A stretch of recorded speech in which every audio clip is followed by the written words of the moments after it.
Hi, welcome back, and thanks for being here. It's Tuesday. It's press day for the Big Sandy News, which will be out on shelves tomorrow and in stands. And then, of course, tomorrow press day for the Sagersville Independent, which will be out Thursday, by the way. Just, a friendly reminder, both of which, of course, Sagersville, but as well the Big Sandy News available on stands here in Sagersville and Magoffin County. A beautiful day in the neighborhood. One more to come. Yesterday I was telling you that we were going to see temperatures take a pretty big dive from 90 to about the mid-70s. That's not the case anymore. A little more extreme than that, even. And nighttime lows where they haven't been in a while. I'll tell you about that in just a few moments. City Council met last evening. Gas prices were discussed, and it got to the point where they hit the same wall that we all reach when we start discussing gas prices in Magoffin County, as well as Halloween and a few other things. And they're building on, of course, what was a wonderful Halloween event last year in the city park. I'll let the mayor and the city council tell you more about that in just a few seconds. Right before I rush out the door as quickly as possible, the Magoffin County Fiscal Court meeting right about now. With all of that said, another shooting in eastern Kentucky reported since I saw you last. The actual call to 911 came in before 7 o'clock last evening. State police from Post 9 in Pike will say that they responded to a home that sat on Caney Drive. That was there that they had found that one man had been shot by another. It was a fatal shooting. The investigation indicates that there was an altercation between a Monroe Jackson and a Ryan Hurst, and that Monroe Jackson fatally wounded Hurst on the scene. Hurst is said to have been 32 years of age and a resident of Flatwoods, and again pronounced dead on the scene by the Pike County Coroner's Office. So far, we know that Monroe Jackson has been charged with murder and taken to the Pike County Detention Center, and that's all I have at this hour. This next report is not local. It's just what's wrong. It's one of many things that are wrong with this world, but I came across this in the AP today, and I just couldn't put it down and had a moment. So, federal authorities have charged 47 people in Minnesota with conspiracy and other counts in what they are calling the absolute biggest scheme, biggest fraud yet of COVID-19 pandemic funds. Stealing money from a federal program that was put in place or funded in this particular moment to provide meals, food to low-income kids. Prosecutors say that these individuals, many of which have already been indicted, literally made up companies, made up students that didn't even exist, and then filed for reimbursement, claiming to have fed tens and thousands of children across Minnesota. Getting money back through the U.S. Department of Agriculture Food Nutrition programs, few, if any, meals were actually served. Instead, the money went to buy luxury cars, homes, and jewelry, and the list goes on and on and on. $250 million is the bare minimum of what prosecutors say they have been able to uncover thus far. As the investigation continues, they believe that number is likely far, far higher. So, these companies claim to be serving food. They were sponsored by a nonprofit organization that was revealed as Feeding Our Future. And Feeding Our Future would submit these companies' claims for reimbursement. Feeding Our Future would, for their work, get 15 to 20% for their efforts themselves. The U.S. Department of Justice says that they've already taken actions to date over $8 billion in COVID fraud. 1,000 criminal cases thus far. In this particular investigation, though, 125 million fake meals were billed for. They literally used a random name generator online to make up kids' names to claim for reimbursement. One site claiming to have served exactly 2,500 meals a day, every day, Monday through Friday, with no children at all. The government has so far recouped about $50 million of its losses. Wow. Magoffin County Fiscal Court is meeting right now. But next, coverage of last night's Sagersville City Council meeting. 3 days into the week, we'll get you 3 pieces of chicken and all the fixings at your Sagersville Lee's. Wednesday's special is a 3-piece meal, breast, leg, thigh, or leg, thigh, wing, and both come with your choice of any 2 of our famous homemade sides and a biscuit. Sure, you can shop around, compare the price and the meal, and you'll see that you can't, or you can just come to Lee's Wednesday, tomorrow, for a 3-piece meal special. Also famous for our ice. Parkway Pharmacy, as always, promises the quickest service with the very best care and prices, and to always have someone there to talk to when you have a question. With 3 pharmacists, curbside, drive-through, and call-ahead service. Parkway Pharmacy in Sayersville, 349-4400. Where you can always talk to a pharmacist when you need one.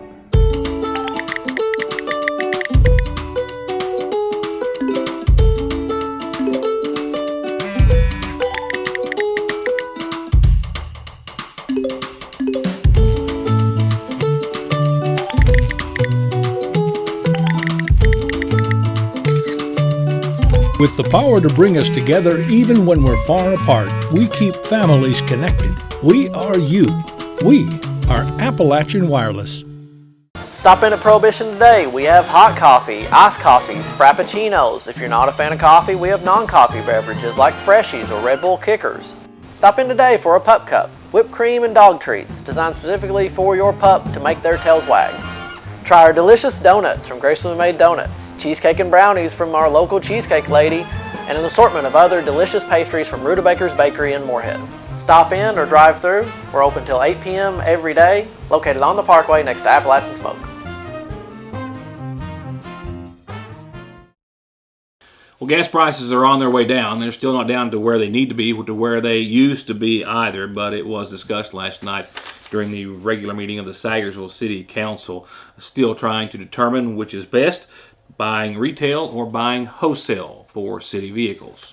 You guys last time about the gas prices we was getting, and we figured out the last 3 months so, and we get our gas prices about 35 to 40 cents cheaper than what Speedway sells it. So if we had a gas card with them, we get a 5% discount, so we're saving probably in the neighborhood of 35 cents a gallon by using our Action Petroleum.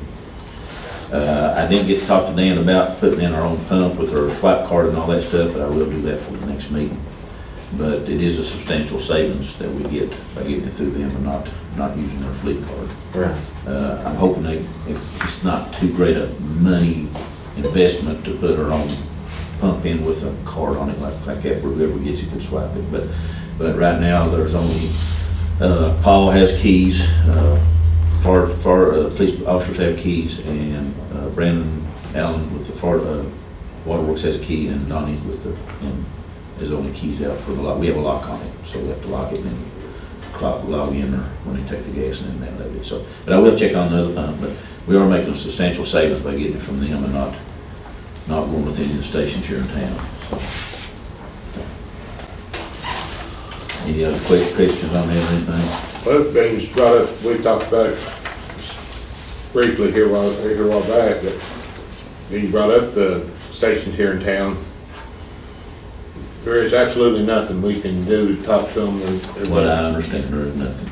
The Attorney General's been notified. Evidently this area is, from what they tell me, that basically it's all based on what Speedway gets, and then that's what these guys up here are going to charge. And they're in a region, it's where they get their distributor brings the gas from. And I don't know how it works, but it's a matter of greed then, if you ask me. Well, it is a matter of greed, looks to me like. If they lowered it up there on the Parkway, they get, these guys up there on the Parkway got stations all over East Kentucky too. BP does, Shell Mart has one in Paintsville. They sell it for cheaper prices than what Speedway. Now, why they can't do that, I don't know. Same bunch, I saw Walmart Hill, same ones up here. So, yeah, that don't jive with me, location. Well, they don't jive me either, but Lisa told me that back when she was, manager of it. Yeah. Because I went and talked to her, that's been 5 or 6 years ago, I guess. And I don't know why they'd be the ones setting the gas prices anyway. They have a refinery. They can lower down and put these bunch out of business. they can do what they want to. Yeah. If they don't go around with them, then it's kind of like a power play then. I remember one up here when they had one. Oh, yeah, two up here and they went down to a penny a gallon or something. Penny a gallon. The guy brought in 5 gallon or 55 gallon drugs up there and was filling it up. So it is what it is. It just makes me mad. I mean, you got It's a the racket. county It's like everything else. It's a racket. I mean, and they can do what they want to, and they show that over the United States. And moving on, the council asked a question that's been already coming up, as it always does, trick or treat. Has it been set? In fact, it has. And in fact, there's going to be 2 different nights and days, if you will. Regular trick or treat, when trick-or-treaters and little ghosts and goblins are asked to come by anyone's house who's out treating. Well, that's going to be Monday on Halloween, Monday the 31st. While Halloween in the park for the second time around, which was phenomenal last year, has been set for Thursday and Thursday evening, the 27th, Thursday before Halloween. What we've done is I've met with Mr. Meadows with the schools. Last year, because of COVID and everything, the schools had a day, each school had a day where businesses went to their schools and set up tables and stuff. So with Mr. Meadows, I got with him and we thought it would be advantageous and not take up as much of the business's time and all that, is we're going to have a Halloween in the park during the day too. So anybody business wants to set up can set up starting at 12 o'clock on that Thursday. And we will probably go to about 4 and then take a break and then start back at 5:30 or 6 and go till about 8 and then go to the dancing with the streets with the girls and the... Have you already contacted, put that out there about the businesses though? Because I know a No. lot of them cannot spare the people during the day. I know that, but and I'll reference that as they can't spare them 4 days a week either to go to each school 3 days a week because each school is going to want them to come each day. So it was either that and the reason they didn't want to come, they used to bring the kids downtown and health department, we'd have our thing, but they have a hard time getting across the streets and all that. We thought it'd be a safety factor if we just bring them down here. If the businesses that can, I'm hoping to get, if we can get 15 or 20, that's more than they would got anyway at their schools. And I know the health department will be here. I know the library will be here, and I know that the Kiwanis will be here that day for sure during the daytime. But I'm asking all businesses that can kind of come down and make that day a day afternoon and then that night too. I know it's a lot, but it's a lot to go to the schools too and try to do it. And I know some of the businesses are, like you said, Pat, are without extension office is going to be here Set too. up that night, but Yeah, the extension office is going to be here during the day, so I know of 4 definitely that'll be here during the day and, and be there tonight too, so. But we need to get more, and I hope some more volunteer to come, but what I'm asking everybody to do, and today's the first, I wanted to run it by you all before I put it out publicly. They can call City Hall, any business can call City Hall, give her name, get your name, number, and if you can be here during the day or the evening, because we have to put you in certain areas. I've talked with Jericho with the Gifted and Talented, and they're wanting to have a few of their students dress up in different costumes, take pictures with the kids, like Elsa and all that stuff. But also we're trying to fix up some kind of an area over there with a tent. We can close it in and make a haunted house. And they would help with that. And some other things, some other activities for the kids, especially during the day if we have some stuff for them to do when they come down and just not just get candy or something like that. We got a lot, and I mean a lot, on tonight's community calendar. A lot of birthdays, at least a couple, I think, anyway, and some other things to talk about just after a brief break. Just as quick as one arrives, it feels like the next is already about to begin. And Conley Tire doesn't want you to start any of the driving seasons unprepared. Be safe and sound and get there with the best offers on the best tires by the best manufacturers. All with service you've grown to trust. Go to ConleyTire.net or stop by in Staffordsville to find out more. Or give them a call at 297-2424. Car wrecks, truck wreck, disability, workers' comp, slip and fall, wrongful death. Your case matters to you. Your case matters to us. Contact McFarland Tinker Law Office. With our combined experience of over 58 years, we're here ready to work for you. It was true last week, true this week, it will be true next week. There's always new arrivals, and now they're for fall at the seasonal shop. They've got new fall shorts and more coming in soon, but they're already fully stocked on cello jeans and cutoffs, and they're now carrying Hornet football, hats, tees, and sweatshirts just in time for the season, and all proceeds go to the Magoffin County Quarterback Club, plus new Ridge and Holler designs, some that need no explanation, and a complete new line of fall baby clothes. And remember, they have baby and wedding registry. They also have a new line by Capri Blue where fashion meets fragrance. Amazingly pleasing scents across a line of candles, diffusers, soaps, lotions, and perfumes for home, car, and the bath. And do yourself a favor and don't even think about looking anywhere else for fall decorations inside and out before you stop by Fraser's Prater Drugs Seasonal Shop. I'm Kelly Collins from Golden Law Office. I began my legal career in Lexington, representing some of the nation's largest insurance companies. This experience provided me with the inside knowledge as to how the insurance company will prepare to defend your case. I'm now taking that knowledge and returning to my hometown in Eastern Kentucky to help those hurt through no fault of their own. If you or a family member have been injured in an auto or truck accident, call Golden Law Office today. Happy, happy, happy birthday to these two. I got this cool email a couple of weeks ago. It says that, quote, my parents grew up in McGoffin County and I myself spent many summers playing near tobacco crops. We now live in Cincinnati. Mom and Dad live in Westchester, Ohio. But my mother, Doris Oney, whose birthday is September the 19th, yesterday, loves to watch the show on YouTube. And I would like to wish her a happy birthday on Your News Today. So with that said, Doris Oney, happy birthday to you from your family and friends. Happy birthday. Birthday wishes tonight going out to 44th birthday wishes tonight, that is, to Krista Hall. Love Mom, Lindsay, Peyton, Waylon, Colt, Wendy, and Aunt Judy. Happy 44th, Crystal. Happy birthday to you. From our friends at the Water into Wine Food Pantry, the regular pantry day is tomorrow, 8 until 10:30. They ask that you please, you have to be in the parking lot before 10:30 to be served. The Big Half Mountain Baptist Church is having service Sunday at 10:30 at the Battlefield Park at Half Mountain across from South McGoffin. Dinner to follow, blow-ups for the kids. Brother Hurley Smith Jr. will be preaching. Everyone is invited. Falling into saving lives, the Kentucky Blood Center is coming off a traditionally slow time of year for blood donations. They've been operating on a day or less supply for several blood types for much of the summer, and that puts local patients at risk. Now, the next McGoffin County Community Blood Drive is coming up Monday, October the 3rd, 1 to 5 at the Sagersville First Baptist Church. Appointments are preferred. You can call this number, but walk-ins are also welcome, just so you know.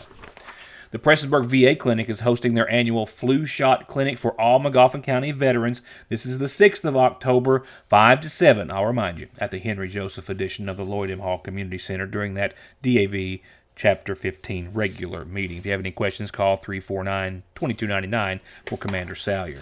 The class of 75, celebrating 65. They're looking forward to seeing you. That's right, the class of 75 reunion. You can contact Diane Conley or other classmates to find out more. Donnie Bradley, Judy Howington, Linda Montgomery Howard, Lucille Joseph Minnick, Stacey Robinette, and more. Let them know you're coming. They have big plans and are looking forward to getting together with you at the Ramada Inn in Paintsville. And I'm looking forward to having your calendar announcement on the program. You just have to send it to me so I can tell everyone about it. Birthdays and anniversaries, too. Next, turning to service announcements provided nightly by the McGoffin County Funeral Home. A reminder, services start tomorrow at 1 at the McGoffin County Funeral Home in honor of Marcella Marie Perkins Howard, 75, of Sagersville, who passed away Sunday, survived by her sons Stanley and Thomas, sister Margaret Perkins Arnett, and 4 grandchildren and 3 great-grandkids. Marcella was preceded in death by her husband, Walter Joe Howard. Services again tomorrow at 1, visitation till 9 tonight. Jeremiah Noah Boomer, as he was known, Fitzpatrick, 24, of Tennessee, passed away Sunday at his home, survived by his father, Jonathan Fitzpatrick Jr. of Sagersville, his mom, Teresa Vanselo, maternal grandparents, Jonathan Fitzpatrick and Patsy Joseph, maternal grandmother, Barbara Daniels, sons Carter Fitzpatrick and Oliver Conrad, daughter Etta Howe and sisters Amber Cole of Sagersville, Johnny Gale Fitzpatrick, and stepsister Angelia Daniels. Services will be Friday at 1 from the Church of God's Grace here in Sagersville. Friends can visit the church tomorrow evening after 5 and all day Thursday for visitation. And services are incomplete at this hour for 92-year-old Bessie Wireman of Gunlock. She passed away yesterday at her home, to be announced soon by the McGoffin County Funeral Home.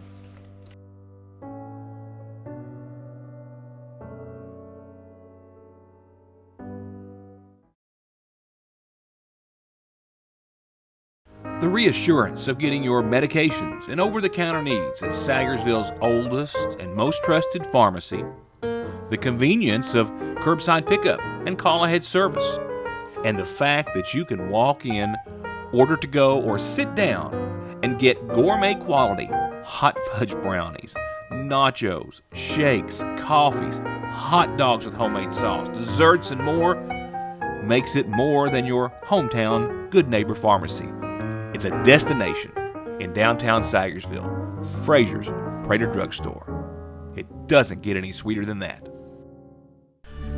Banking from home or on the go has never been easier and will forever be an important and necessary part of life. And Sagersville National has been and will always be at the forefront of meeting and exceeding your financial needs and giving you the safest and most worry-free online and mobile banking so you can worry about the important things, like what's for dinner. They're there when you need them at the main and branch locations of the Sagersville National Bank.